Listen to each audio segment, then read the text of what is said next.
Fruits. So, ating hiwain ng ating milk of proteins. So, ayun, naniwa na natin. Mahirap siyang hiwain pero tsaga-tsaga lang sa paghihiwa. Mabubuksan din natin ang ating magic fruit. Ayon sa aking mga kamag-anak, marami daw benefits na maibibigay ang magic fruits. Kaya naman, susubukan natin magluto nito. Kasi malaki siyang pangon niya.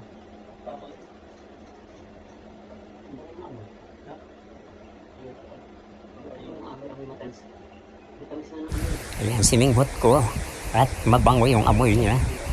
Amoy matamis. Oo, parang katasin mo. Ang itsura niya ganyan. Miracle fruit. So, kakayulin natin yan. Sige, singhot hanggang maubos ang amoy ng ating magic fruit. Parang ang tanis ng amoy.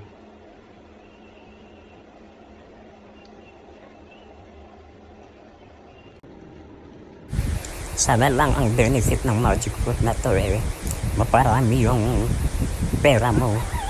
Hindi lang yung health mo. Kailangan dumami. Sana nga may prutas na gano'n, no? Nakakapagparami ng pera.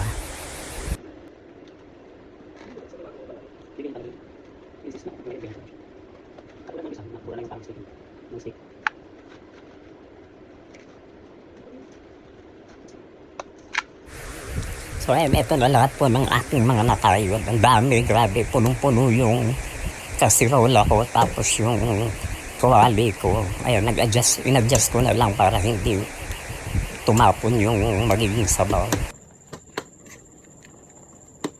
So ayun, mamaya magbabago daw yung kulay nito, magiging parang itim or violet yung kanyang kulay.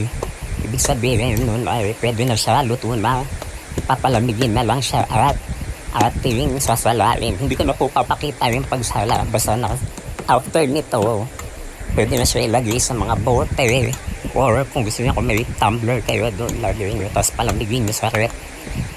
The more na mas tumagal daw yung mas masarap daw ito ayon sa aking mga tiyuhin. So ayun lang po mga katulisan, maraming salamat po sa inyo. Ayun, sana po huwag nyo kakalimutan mag-like, subscribe, mag-share, at panoorin pa ang aking ibang mga video dyan sa aking vlog-vlogan. Maraming salamat po mga katulisan. Ayun na pala. Ayan. So ayun po yung yung luto na. Ayun, sinorkat ko na lang at pinabilis na lang natin yung ating video. Thank you mga katulisan. See you po.